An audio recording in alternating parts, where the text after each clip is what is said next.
Brought to you by Connect.js, Atlanta's premier JavaScript conference. Sponsored in part by FeatherDirect. Need a mobile app?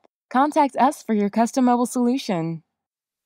All the stuff that has to be delivered to the browser, interpreted and rendered by the browser. So yeah, obvious stuff, HTML, JavaScript, CSS, images, but there's other stuff you're not even thinking about, like all your mustache templates or your fonts, RSS, the actual JSON data that you're getting back, responses for RESTful calls. Like there's bytes that get sent to the browser and the browser's got to do something with it.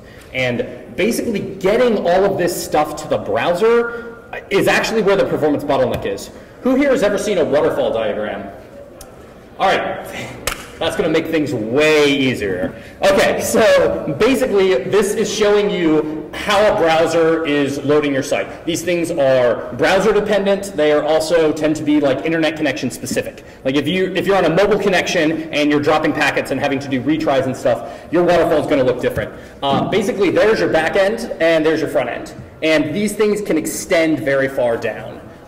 So what we're trying to do with web performance is basically make the waterfall smaller, right? So the more content your website is downloading, basically that's time going out on the x-axis, and then the y is these are all the requests your browser is making.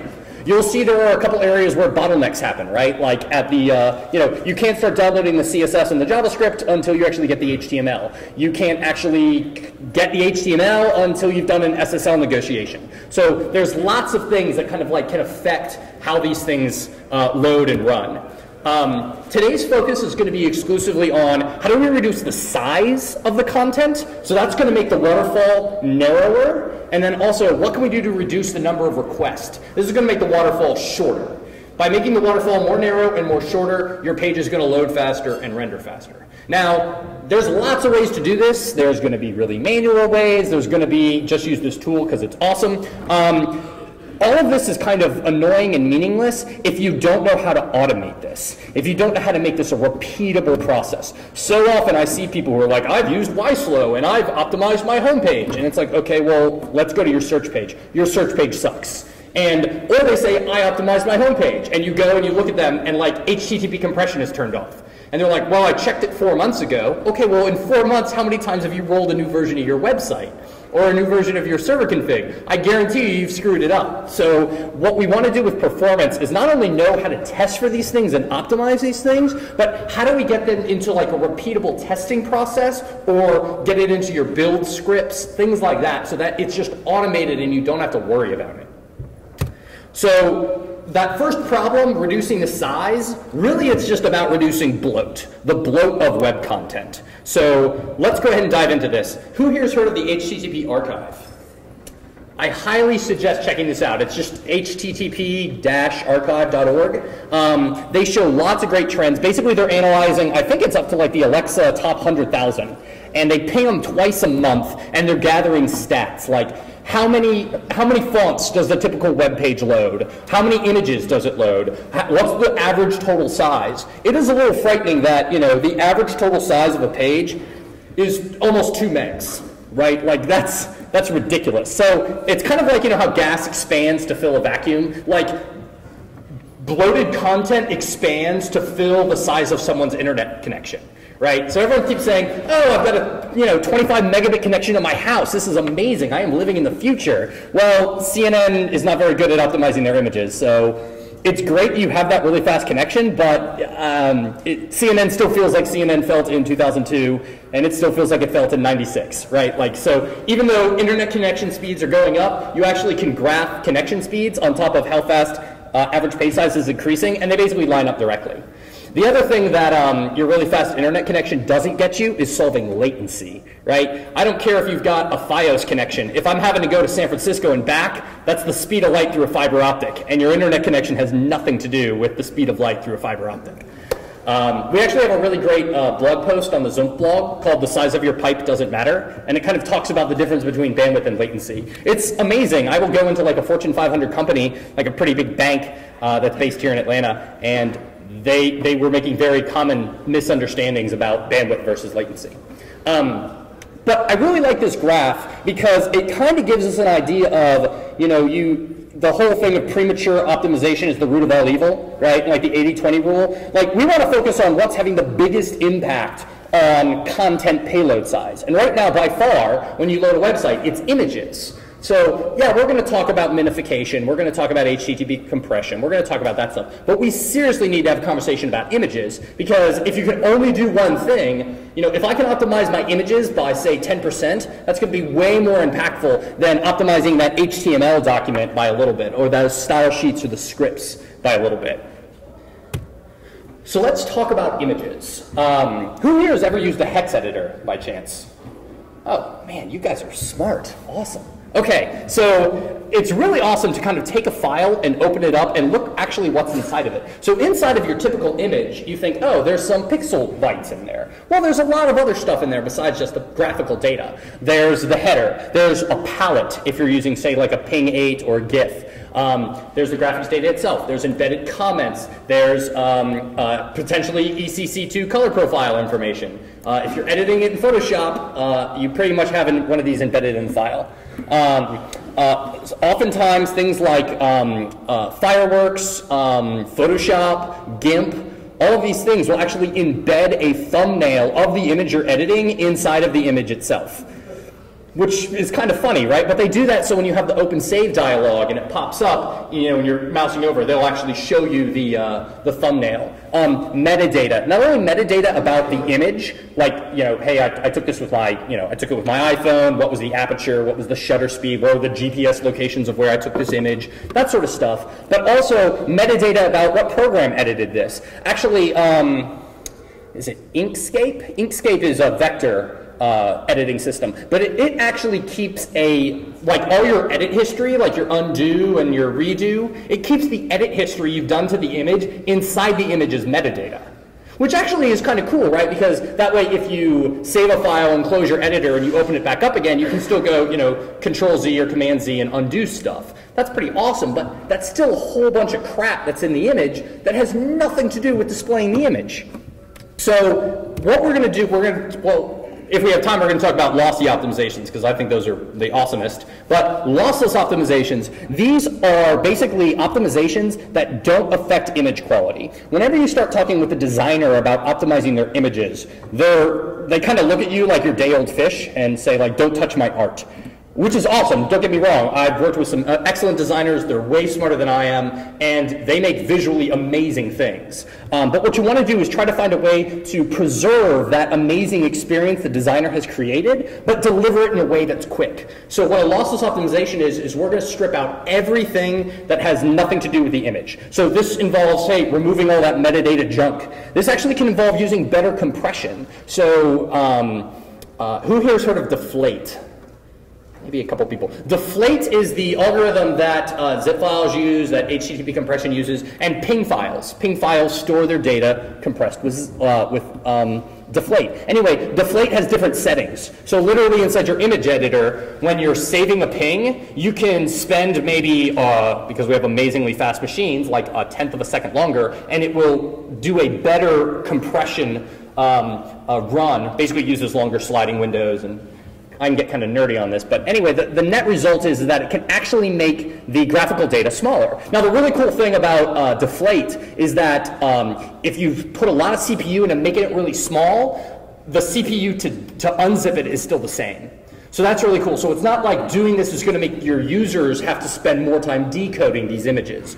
So just using better compression can actually make the image be smaller without actually altering quality at all. That's different than reducing JPEG quality. JPEG quality very much is a lossy optimization. You're going to lose data when you do that. So that's not what we're talking about here. What's beautiful about this is that the thing you get out is a pixel-perfect copy of the image that you have. Everything is there the same. On average, you save 5 to 20% off an image. But I've seen 70 to 80% taken off of images, especially when they have embedded thumbnails. Now, raise your hand, who here has heard of lossy image optimizations or do lossy image optimizations? Okay, great. And it's pretty easy to do, right? And you remember to do it all the time. And you look like a pretty smart guy, and so do you, and that lady back there looks very smart as well. All of you could work at CNN and be awesome. Because I did this scan of CNN this morning, and I do this little graying thing. Right now, the editor's choice, the original size is 72, the optimized size is 3 kilobytes. Look at this guy. In the news, divider, 46K, it could be reduced to 71 bytes. Actually, let's look at that. That was kind of funny. Let me just take a look at that real fast. I don't believe in pimping products and stuff in the morning, so I'm not actually going to talk to you at all about the amazing thing I'm showing here. What were these, pings? Yeah, these are pings. Let's take a look at them. Let's dive into this. Yeah, so 71 bytes. Let's see what this image looked like. Wow, so you can't even see it. It's probably just a gray, oh yeah, it's like a little gray line. And it's 70, so this is probably some background image. I guarantee you, if we actually looked at this thing, we would see that it probably has a giant embedded thumbnail in it. Same thing with this editor's choice. It's like, this is the beautiful thing, 72K, 3K, right? That's a pretty big deal. And so this is, now you start thinking, how much size can I start reducing here? We saw CNN, until we get down to where we're only saving like a kilobyte or so, we're seeing 30, 40%, 99.8%, right? So this is a perfect, is CNN dumb? No, not at all. There's actually a really cool guy here named Ryan, and Wesley Hales is here too. They both used to be at CNN. They're really smart guys. They know what they're doing, right? And I guarantee you there's somebody at CNN that's going to see this and like wince. It's not that this stuff is hard, it's not, but don't confuse simple with easy, right? Because doing this in a repeatable way and making sure that you're always optimizing these images, that's the challenging part. So why do these things happen? Well, you've got a 20-year-old intern who's redoing something as their summer project, or some big news story is happening, and you're having to edit and upload new art onto the website really fast through your CMS. You have reporters or copy editors who are not designers who are loading images into the CMS, and for whatever reason, maybe your process is they have to do the optimization before they load it into your CMS. As opposed to if you're using like WordPress, you can go download a really great plugin that uses Smush It. It's actually, you upload the image and then it'll automatically smush it. Also, who here uses WordPress? Oh, okay, well, not a lot of you. Go check out WP Engine. It's great hosting and they do all of this stuff automatically. But people forget that, by default, these image editors are going to have save a thumbnail of the image inside of it, save the camera XF data in the exported image. So another thing is this is the edit history. I just opened this file in a hex editor, and this is actually, if you scroll up earlier, this is Photoshop CS4, I think. Basically, it's dumping like a plist. So you have all this kind of graphical text. That English text basically in the graphics file. All of this is just that embedded metadata that we were talking about. Another thing is this graph is also from the HTTP archive. This depresses me. It's the breakdown of image requests by file format of the Alexa top 100,000. So 24% of all images in the top 100,000 are GIFs. All of those are not animated GIFs of cats, right, or memes, right? People literally are using actual GIFs on their site. This is pretty much a terrible idea. GIFs were designed in '87 for CompuServe. They use palette-based. I mean, don't get me wrong, the file format does some pretty amazing things when you get to animation. But the algorithm that they're using to compress the data, LZW, it comes from 1977, right? It's an older algorithm. It's not very efficient. Unless you're talking about GIF images that are less than 100 bytes, a ping, just categorically I'm going to say, a ping is going to be smaller. And the browsers that had problems with transparent pings are dead and gone. Microsoft did a whole funeral for IE6. We can dance on its grave. Unless you live in China where they pirated a whole bunch of stuff and it's still 10% of web traffic. It really sucks to be a web developer in China. So use pings. Don't use GIFs. Stop using GIFs at all, unless they're animated. So optimizations are super easy and super scriptable. So if you have a GIF to ping, you can command line and just say, hey, here's the original image, convert it out. Who here has ever heard of these tools like Ping Crush or JPEG Trans or some of these? Fantastic. So Ping Crush, free program, all of these you run on the command line, but that makes them super easy to script. So, and I'll go ahead and make these slides available. I see a bunch of people snapping pictures. I probably made that font too small. I thought I was going to put some Lossy ones in the bottom, but so ping crush basically is going to take your ping. It's going to run through all the permutations of ways it can basically set up the compression tables to do a ping thing and find the smallest one. JPEG Tran, it's a way of modifying JPEGs without actually messing up their color. You guys probably know this about JPEG degradation. So JPEGs, every time you save them, it's kind of like making a copy of a VHS. Oh my God, some of you were born before VHSs were still a thing, right? I feel old. I actually have my prom in this building, like over there. That made me really feel old. So JPEG Tran will go ahead and actually let you just basically, the copy none means dump all metadata. The optimize means like, you know, make the quantization table squeaky clean. Perfect means have a pixel perfect copy be output. So running JPEG Trans, you know, running ping crush on CNN could save them like 50% off their images, which is pretty impressive. Now, if you use animated GIFs, there's a really cool program called GIFsicle. Kind of like a popsicle, but it's GIFsicle. And so what it does is, GIF has kind of a really primitive way of how it stores animation frames. And so what it does is, GIFsicle basically looks for ways it can optimize those.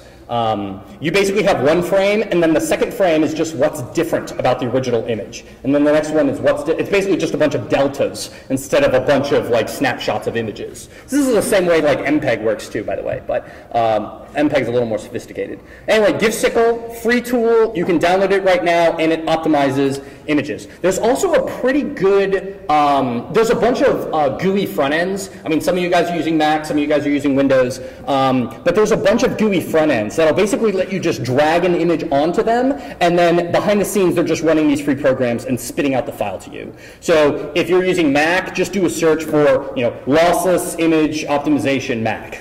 You know, if you're using Windows, same thing for Windows. If you're more comfortable using a GUI instead of a command line. There's a really great website called Smushit. It's just smush.it. It's run by Yahoo. It's a little aged. You can, if you do it manually yourself, you can get slightly smaller images because they're not using the best command line options to these tools. But it's a really great way of saying, here's a zip file of images, magical Yahoo box in the sky, please give me better images. Right, so the great thing about Smushit is it has an API. So God, nobody here uses what CMSs do you all use? Just shout them out. What are a couple? Oh my God, everybody's scared, aren't they? Okay, Joomla, Drupal, Type 3, I don't know. I mainly use WordPress. But all of these, a lot of these CMSs, they already have plugins that will talk to Smushit for you. So if you're using a CMS and people besides you as a designer or developer are uploading content into that CMS, I would highly suggest getting one of those plugins because they're not going to remember to optimize the images before uploading. I'm a performance expert, and even I forget when I put stuff in our blog. So implementing one of these plugins is super helpful. Use the right file format. So this is the BBC. This is the BBC's logo. This is not a ping or a JPEG or a WebP or a GIF. I'll actually show it. This blew my mind. So we'll talk about it later, but we have a free product that's in beta right now that basically like alerts you on when stuff's changed. And we launched this about a month ago, and it had this top priority issue right here, which was content not compressed, this JPEG image. And I'm like, wait a minute, like content not compressed means it's not being served with HTTP compression. I'm like, well, JPEGs are already compressed. Like you don't serve them with compression. And like 99% savings, holy crap, that's pretty amazing. So I actually dove in and looked at it, and it turns out, warning, this file is a ping image, or it's a BMP, literally like a Windows bitmap. It is not a JPEG, it's served with a JPEG MIME type, it's got a JPEG everything, and if you don't believe me, let's see a hex dump of the response. And the nerdy people who actually know what a BMP looks like will know what I'm talking about. That is not a JPEG header. That is a bitmap header. And then all of these, remember how the image is mainly red? RGB. Alpha channel, RGB. All red, no green, no blue. And so this is literally just raw, uncompressed pixel data. That's all it is. This is on the BBC's main page, and they're using a bitmap as their image. So that's just terrible. So what that means is that, and I totally understand how this happens, right? You're a designer, you're working on a file, it's already called JPEG, you go file, export as, file, save as, and for whatever reason, the little file type drop-down box, it's not at what your file type is. I don't know, it's a bug in the program or whatever, but it defaulted to the first thing in the drop-down list of file types, which is alphabetized. What's the first file type that appears in the alphabetized list of image formats you can use? BMP. So they did a file export and they saved this image, even though it has a JPEG file extension, it's being served with a JPEG MIME type, it's a bitmap image. And it's 400K instead of like 30K. So I saw some people use Macs. How many people use Macs or Linux or something of that kind? A couple of people. Who here has heard of the file command? This is, I mean, it's on anything. If you're using Windows, you can get Cygwin and run this too.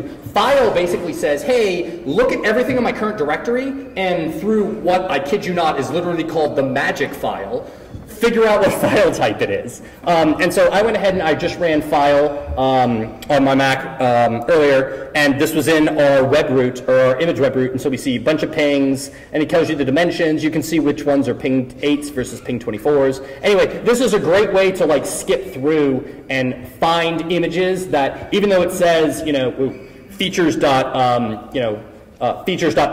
is it actually a ping? So this is just kind of a great way of finding those mistakes that people might have made. This is surprisingly common. I see a lot of ping, or I see a lot of BMPs and a lot of TIFF images, mainly from photographers and designers. They forget to do an export for web. All right, cool. That was kind of fast. Does anybody have any questions? Yeah. Are there any Android or iOS modules, even if they're like Objective-C or Android, that can do this image compression that you know of? I don't know of it. I'm not a mobile developer, but it's my understanding what you do is you're talking about basically the assets that would be in your app? Yeah, being able to show all that extra crap you talked about right beside the data.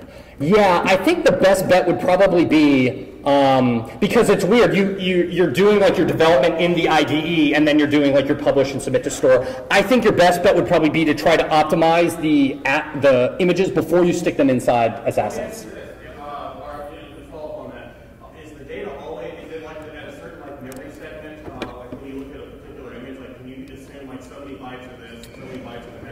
So you can't necessarily, because a lot of these image formats, especially like WebP and Ping, they're based on the concept of like a variable length of chunks. And so it's literally, they're just, here's, you know, it's like chunk type, length, block of data. Chunk type, length, block of data. Some of those chunks you need, some of them you don't, and even inside a chunk, there's some stuff you can strip out. So it's, yes, but then you're starting to get into just use a tool because they already have all that logic built into them. But it's not as easy as just going, hey, on a JPEG, go to offset 800 and chop the next 2K. So, cool. Any other questions? Is it? Yes? Those tools that you listed, those compression tools you listed, are those Unix? They're open source, and they're actually they've been compiled for Linux and Mac, Windows. I mean, I run them locally on my Windows machine. You can run them on a Mac. You can run them on the server, on your server in Linux. Like they're literally they're very basic image libraries, so they're highly portable. And like I said, even if you're not comfortable with the command line, there's a ton of free tools that just wrap these. Because like I said, those underlying command line tools, they're free and open source. It's not like you're having to pay, you know, a bunch of money to somebody for them. Awesome. Everyone's kind of yawning. Is this good? Should I keep going? I can. I've got a presentation for when I used to work with Dennis and we used to break into banks. We could talk about that.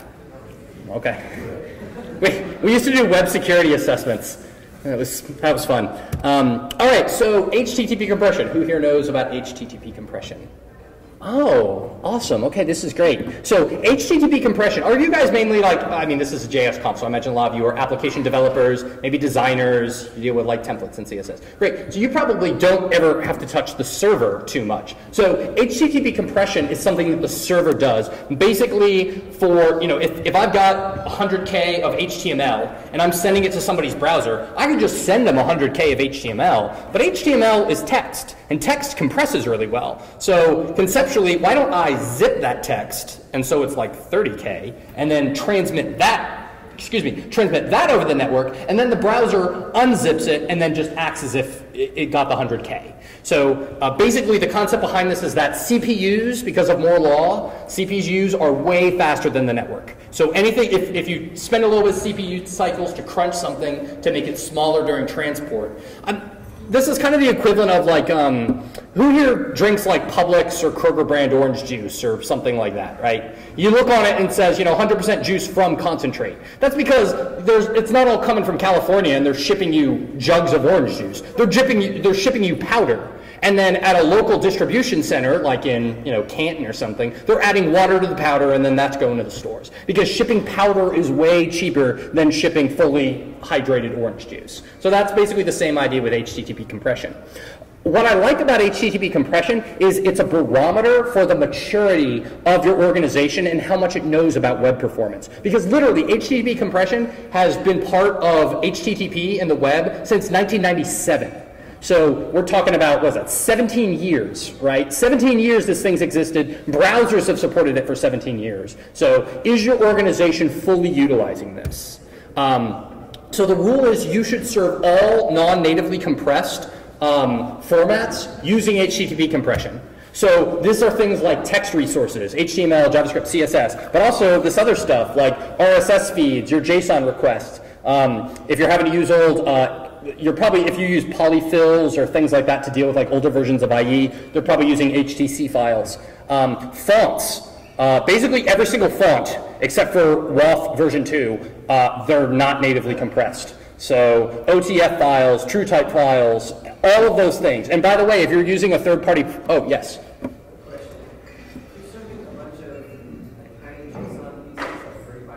Mm-hmm. Great question. So the question was, if you're serving a lot of really small responses, does HTTP compression make sense? Because you know, you don't just magically make the thing smaller. You make the thing smaller, but there's a little bit of overhead in the form of a header and a checksum. Good question. So when you turn this on in your browser or in your web server won't compress anything that's smaller than about 500 bytes. So web server takes care of that for you. I would argue, though, if your app is doing lots of little 35 byte, you know, transactions, you should probably see if you could batch some of those together, because as we'll talk about later, requests are super expensive. So instead of making 10K requests, it's easier, or it's faster to make one 100K request. So any type of font, and if you're using, say, who here uses like custom fonts on their website? Maybe fonts from Google or fonts from that. So even Google and I think it's fonts.com, there's one of those foundries that they're not applying compression. So something to think about. The other thing is so we talked about this, like text components, but also it's non-natively compressed images. So your fave icon, actually the file format of a .ico file is really similar to a BMP. I mean, they're both relics of Windows 3 from 1990. The file formats were not very sophisticated. I think I have a timer or something enabled, because that really sucks. That keeps auto-advancing.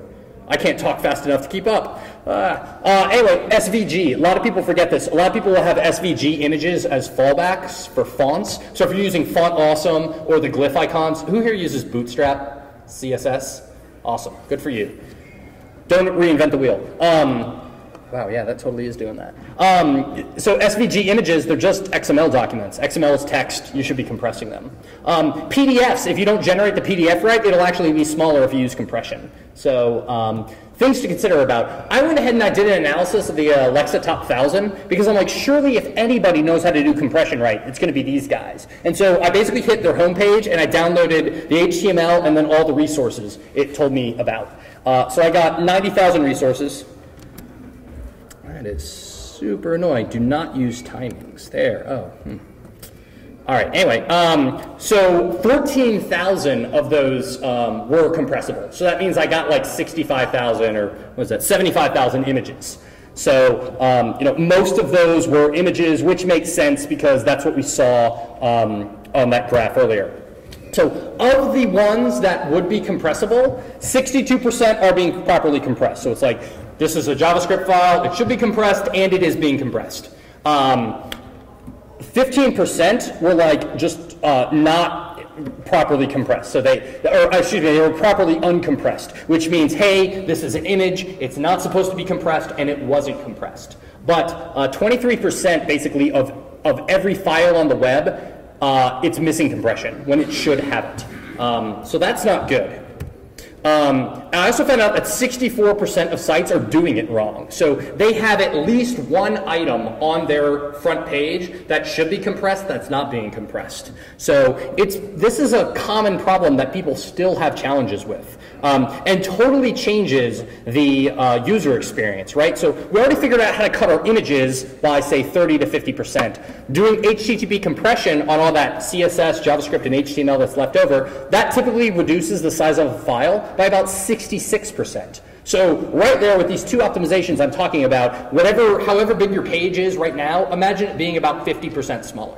Like, just think, ignoring all the stuff we're going to talk about a little later, assuming I have time, just think, how much faster would my website load if I had to push 50% less data down the pipe, right? Especially over a cell network where connections aren't great to begin with. Just being able to transmit less data has huge effects. I actually broke it out. Oh, you can't really see that. That top one is JavaScript. Wow, that's terrible looking. That's JavaScript. The second one is HTML, and then the third one is CSS. So by far, JavaScript files seem to be missing compression the most of all. So even on the most common things, like everyone knows you should be compressing CSS, HTML, and JavaScript, those still were the most, still had 1 in 5 aren't being compressed. My gut feels that this is third-party libraries. Because a lot of people they don't have jQuery on their own site, they're using jQuery from jQuery.com, or they're linking to Twitter for their share icon, or Facebook for like some widget or whatever, right? And so a lot of people link to one place, and if that one person gets it wrong, then everybody gets screwed. And so my gut feel tells me that a lot of these are because Twitter and Facebook and Googles of the world are making mistakes.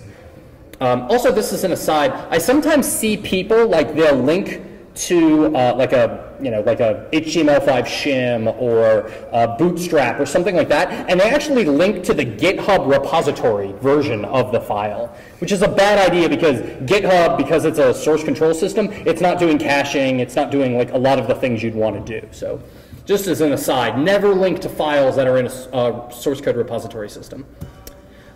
There's a bunch of other stuff that had problems. This top number, basically 70% of fave icons could be compressed and weren't. A lot of people are forgetting RSS feeds. That 76% is SVG images, which basically is the only way to give custom fonts to older mobile phones.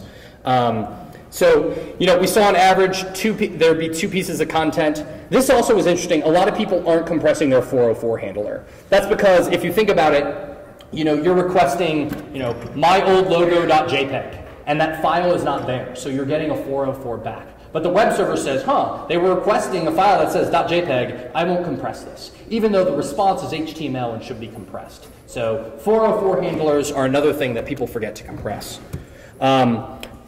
There are a lot of HTTP gotchas. I don't want to go into them here, especially because this isn't that much of a server crowd. If you're interested in, we have these series of blog posts on zumpf.com/blog called Lose the Weight, where we talk about basically making page speed or page times go down by basically losing the size of the content, right? So through compression. We've got a couple articles about HTTP compression, but the thing you should know about this, and it's normally not true, if you go into Google and type like Apache HTTP compression or Nginx or WordPress, you get the most terrible advice. And it's because HTTP compression has been around for 17 years, right? So maybe everybody was linking to this really great article about how to do it in Apache, 2.2. And well, and there used to be a really bad bug with IE6 in compression. So there were all these workarounds. Well, you'll go and people basically, they have config files, but they're incomplete, or they don't do everything. And then next year, you just Google it, and then you copy paste, and then probably you are going to keep using that config file for the next 5 years. So just remember where you get your advice from. If you're reading something and it's giving you advice and it was written like more than 2 years ago, because the web space moves so fast, I'd go looking for something else. I'd use actually Google's advanced search. You can filter by date of publish. There's just a lot of bad advice out there, and it's just because it's old advice. So everything on the Zumpf blog is awesome, though. I'm just saying you should trust that with all certainty. Okay, problem number 2. Anybody have any questions before I dive over into this? I know we're going kind of quick. All right, excellent. All right, so this actually is probably my favorite part because, this is such a colloquial analogy, but it's like, if you can think about it, if your content is really bloated, it's a pig. You can only make a pig so small. It's still a pig, it's gonna be fat, right? Like you have to do other types of optimizations to really see performance benefits. Now, I'm trying to do this presentation in like the, oh, that Billy guy was kind of cool, but I drank a lot of coffee and I had to go use the restroom and I didn't see the rest of his talk. So like, if you only do HTTP or do the image optimizations, golden, first thing you should do. If you can only do 2 things, the second thing should be HTTP compression, because those are going to give you biggest bang for your buck. These optimizations are a little bit more complicated, but have huge return. So what we're going to do with the too many requests, this is another waterfall, and you'll see it's super tall. It's super tall because there's 171 requests.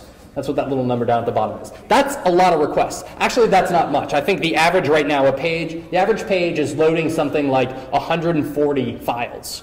Which sounds like a lot, right? But think about all those CSS background images that you're using. Think about, I have how many different analytics packages are you using that then beacon out results? All your A/B testing crap from Optimizely, all your ads on the side, if you happen to be using any of that stuff. The fonts you're loading, all of that stuff. These things can be really long. Now, you guys will notice on this image, there's a whole lot of green. Without getting into waterfalls too much, if you want to learn more, we've got a pretty good post on the blog. And there's actually a web meetup, there's a meetup group in town called the Atlanta Web Performance Meetup Group. We'll talk about the end, but if this is the type of stuff that you like, this is what we talk about all the time there. So the green basically is the browser has made a request and it's waiting for the response. You'll notice there's a lot of green here. That's because most images and most things you're downloading, they're not 300K background images. It's a little 4K icon that's like a thumbs up or a share this or like a little emoticon or something, right? It's a bunch of little things. And because we have super fast internet connections, like, you'll make a request, get a response, and that'll take maybe 200 milliseconds, right? So a fifth of a second to make the request and get the response. The response is like 4K, which you will download in 5 milliseconds. So you waited 200 milliseconds to spend 5 milliseconds downloading something. That's what all the green is. It's your browser just waiting to get a response that it can then download and use. Now, what we want to do is say, hey, instead of making 10 requests for 10 different JavaScript files, one of the things we want to do, because we're spending so much time waiting to download content and not downloading content, is let's start concatenating some of these things together.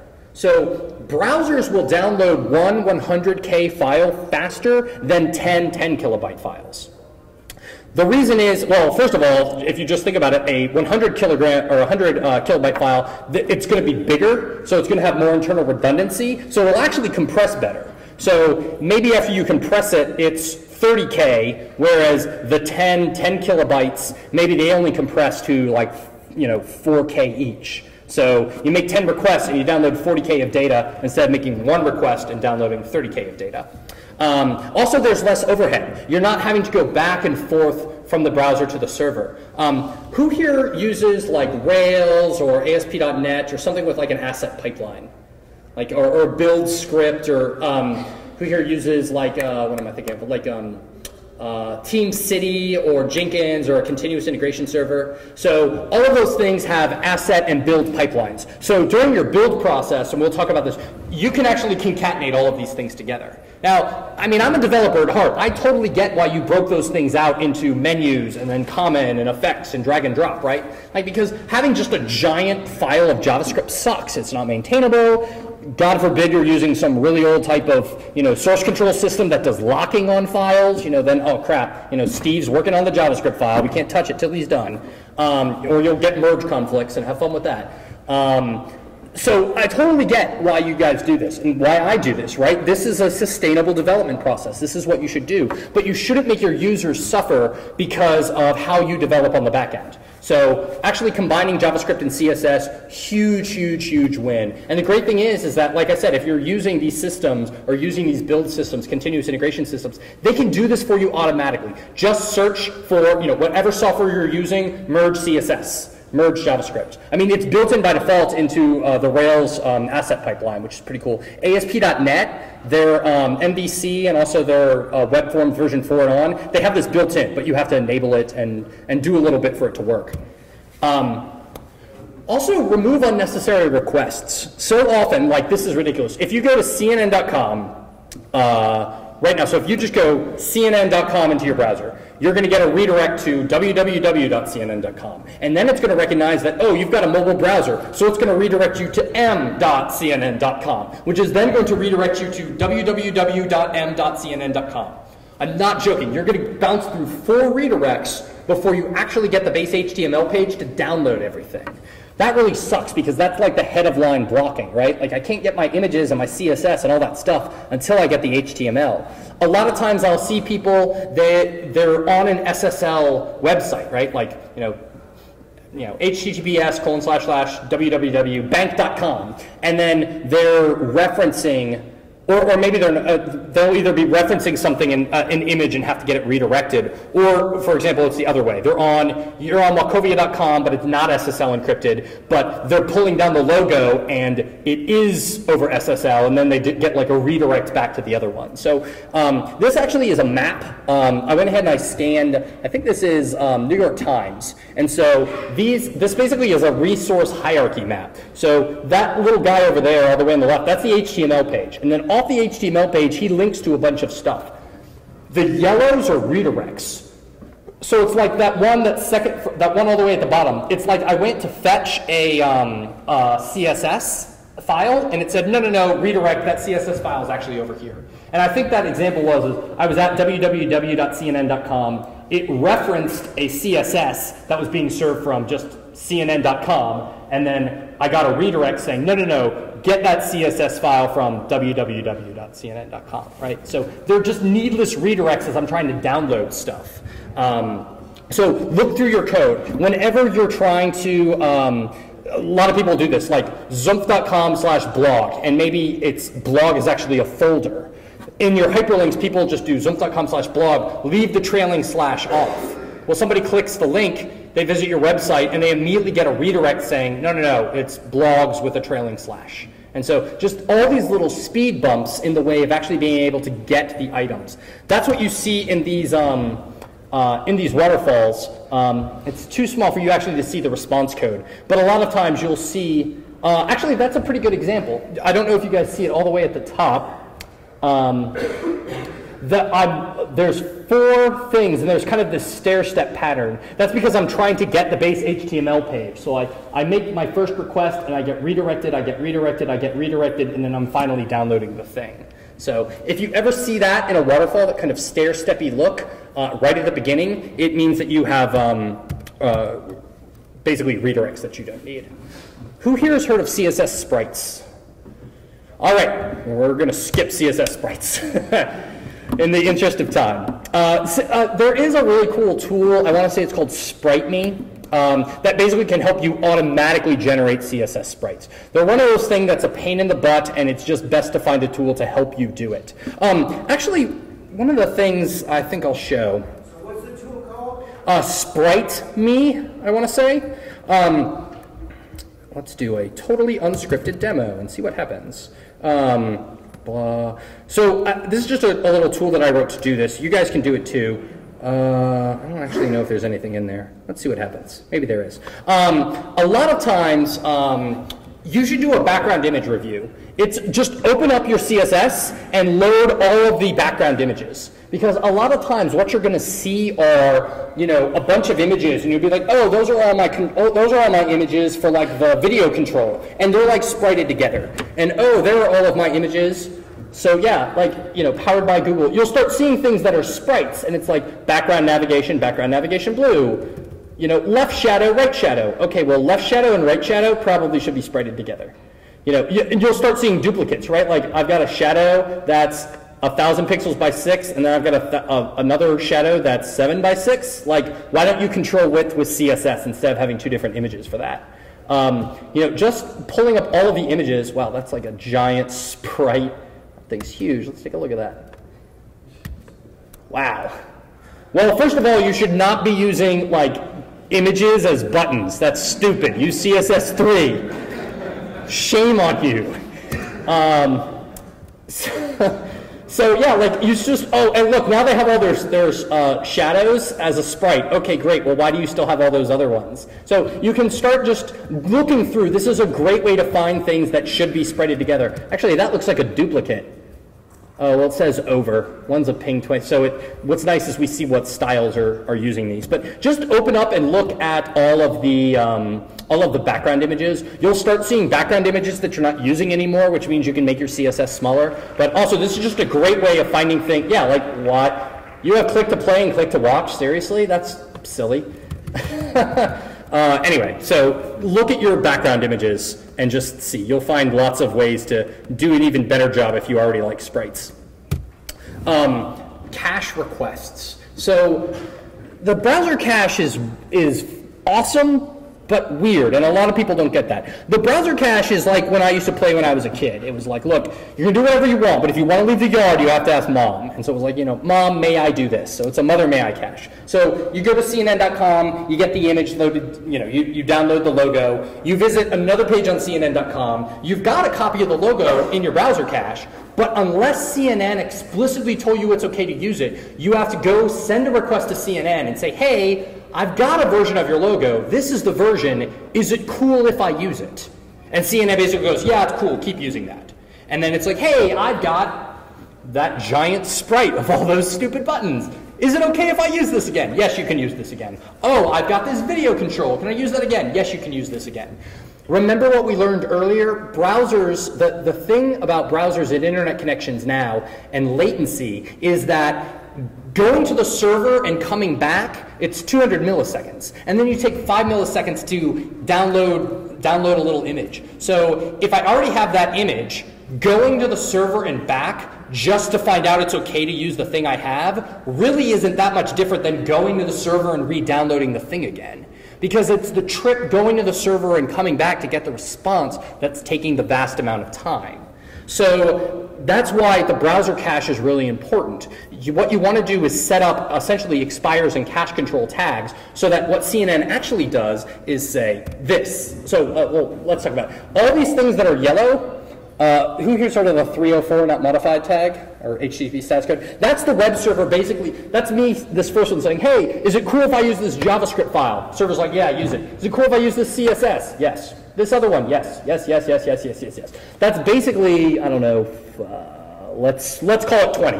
That's 20 requests I made for resources I already had, and that was just me checking with the server whether it was okay if I can keep using them.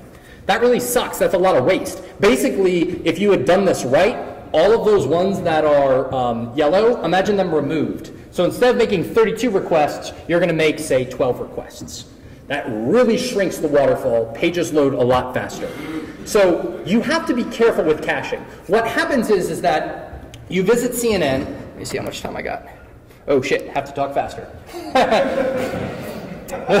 We'll see if that's possible. Hold on. Where'd the coffee go? All right. Excuse me. All right. No, I'm too clumsy to put them there. Okay, there we go. All right, so basically when you go to CNN and you look at the logo, you say, CNN goes, yeah, here's the logo, and by the way, it was last modified at this time. The next time you visit a page on CNN, you're going to say, hey, CNN, this is what's called a conditional get. You say, hey, CNN, give me this logo. By the way, the version I have was last modified on this time. And that's the server responding with the 304, not modified. Use the thing in your cache. When you turn on caching, your browser, when it's at the, when it gets the HTML page and it sees a reference to logo.jpg, doesn't ask the server. It just looks in its cache and says, hell yeah, I'm using the one in the cache. Well, this is a problem if CNN ever changes its logo, right? Because you're going to keep using the one in the cache. It's what's called stale content. So what we want to do, especially, well, first of all, who here right now knows if they're using caching or not? Not a lot of people. So I would say right now turn on caching at least for 2 minutes. Right now, just flat out the gate, nothing else. What that means is that at worst, somebody who has visited your page, they could have at most out-of-date content for 2 minutes. But if you think about it, if you look at your Google Analytics, the vast majority of your users come in, read one page. If you're lucky, they read 2 pages, but they're reading that second page within about 5 minutes. So if they hit that first page and you cache your style sheet and your CSS and your logo and all your stuff in the browser, when they visit that second page, they're not going to have to make all the requests again. So right off the bat, even without all the stuff we're about to talk about, I suggest everybody turns on caching of static resources for 5 minutes. At the very least, you're going to get quite a bit of benefit for repeat visitors. But what you want to do is somehow have either the contents of the file or when the file was last modified as part of the URL. Because that way, when you go back to CNN and they've updated their logo, instead of seeing, logo.jpg, you see like logo.timedatestamp.jpg. So if they've updated their JPEG, the URL is different, and your browser goes, well, I don't have that in my cache, and it will refresh. It'll get the new one. So that's kind of the challenge with caching is if you want to have really far future caching, longer than about 5 minutes, you need some version of what we call file versioning. So the way you do this is you want to rewrite the file name. So instead of having like a script source tag, you have a function called script tag that's going to generate the script tag. And the URL for that JavaScript, or the file name, let's just say it was called js.js. What script tag actually spits out is like JS dash and like the last modified date of the file. Or that's actually the MD5 hash of the file. So your backend code is actually doing a little bit of file I/O, but I mean you're presumably caching this at the application layer too. But anyway, what you're doing is if your JavaScript file ever changes, that URL is going to change. Same thing here. Another option is with time date stamps. So instead of code.js, it's code.timedate.js. And then what you do is on your server, you do what's called a rewrite rule that basically says, look, if you ever see a request for like file name dot something that looks like a time date stamp dot extension, just remove the time date stamp before trying to fetch the file. So you as a developer, you don't have to keep renaming your files. It's code.js. And then in your HTML, when you're referencing it, you put in this little block of code or whatever, hey, script tag, pointed at code.js. But underneath the covers, this thing is automatically versioning the URL for you, and then your web server is making sure that that knows where to actually go. If you use, like, say, Rails or some of these other frameworks, they already do this for you, right? They already have a mechanism in place for you to do this. A lot of other languages do as well, so I would say just check your framework. What you're looking for is what's called file versioning. Typically, this is built in with that file bundling that we were talking about earlier. All right, so, oh wow, I'm near the end. Fantastic. Okay, avoiding these problems. So, oh, is that a question or are you stretching? You're stretching, okay, awesome. So how do we avoid, yes, you have a question. So, yeah, how do you turn on, how do we as the server turn on the caching for the Great question. So it's done in the web config. There's actually a couple of challenges. So you basically specify, do you use an Apache Nginx? What are you using? Yeah, no. You're using Node. I don't know Node's config too well, but basically this is done at the web server config, and you basically say, you basically almost like specify a regex, and you're like, files that match this, typically it's a MIME type or a file extension, cache it for access time plus 5 minutes, stuff like that. It's just check your web server config on how to do it. But again, the nice thing about caching is caching has been built in literally since HTTP 1.0. So we're talking 94 caching has existed. So basically anything that calls itself a web server will do this. So how do we avoid all these problems, right? There's little gotchas, there's little things here and there. You might know how to do some hand optimization. Everybody here had seen a waterfall. A lot of you knew about sprites, which was pretty freaking awesome. All of this is great. the first thing to do is accept that there's a plan versus a reality, right? Like, you may have a plan, like, oh man, I'm gonna get that Roadrunner today, it's gonna be awesome. Well, no, it never really works out that way, right? You may have a plan, I'm gonna optimize my website, and it's gonna be amazing, and I'm gonna go use these free tools Billy taught me about, I'm gonna do them, and then awesome, great, I've solved this problem. There's always gotcha. There's always things you didn't anticipate. There's, oh, well, I can only do this part of the website because marketing runs this other page. Or, oh, this JavaScript file, I can't touch it because it's actually some third-party analytics thing. And so stuff can get complicated really fast. So just accept that and understand that optimizing your website is not something you're going to do once and then be done with it. Oh crap, 2 minutes. The other thing is that you're going to want to apply your optimizations in a uniform fashion. Don't just optimize your home page and then have your internal pages suck.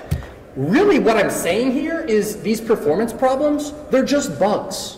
At the end of the day, they're just bugs. It's literally the definition of bug is unintended program behavior. You don't intend for your website to suck, right? Like, it's a mistake, it's a bug. So how do you deal with bugs? You test for it early, you test often, you basically prioritize it. You probably are using, dear God, please raise your hand if you're using a bug tracker, like Jira or something. Okay, thank God. You have no idea how many times I talk to people and they're not using like Basecamp or some type of task management system. It's like, how do you know what to work on? They don't really have an answer to that. So just treat this like any other bug. Give it a severity, give it a priority, figure out when you're going to do it in your next release cycle, and just manage them, right? Like, performance is just another aspect of testing. You got functional testing, you have performance testing, and you have security testing. Automation. So we talked about this. A lot of this stuff is built into the framework. So Rails has a asset pipeline, ASP.NET, 4.0 has a lot of stuff built in. A lot of the build scripts that you're probably using, Grunt, Rake, Maven, Ant, Make, MS Build, whatever build script you're using, right? A lot of these have modules that will do concatenation, optimize images, things like that. So go look, these are common problems. And doing it in the build script is a great way, right? Because you don't want to be debugging your JavaScript when it's all combined into one file. That sucks. You know, keep it in your dev box as separate files and then combine as we go. 1 minute. All right, manual scripts. There's a great website, or there's a great script right here called SiteCrunch. A guy I know named Chris Sulu wrote it. You can download it. Basically, you point it at your web root, and it will crunch all of your images for you. You also can outsource this. There's a company called Kraken.io, where basically you do kind of some DNS magic, and you serve all your images through them. They act as kind of a CDN, but they also optimize a lot of the images for you. There's a local meetup in town, the Atlanta Web Performance Meetup, so go on meetup.com if this sort of stuff interests you. We're actually doing a meeting in November. We actually have a free tool. There's this Zimpler, it's beta I was talking about, where basically we scan your site all the time. It's in beta right now, it's totally free. You all can go sign up right now, please do. I would love to see a bunch of activation emails come in. And then also just zimpler.com/free, we just do a standard report. You plug your URL in, and we check it for over 400 performance issues. So that's the stuff. I'm right on time, so thank you very much.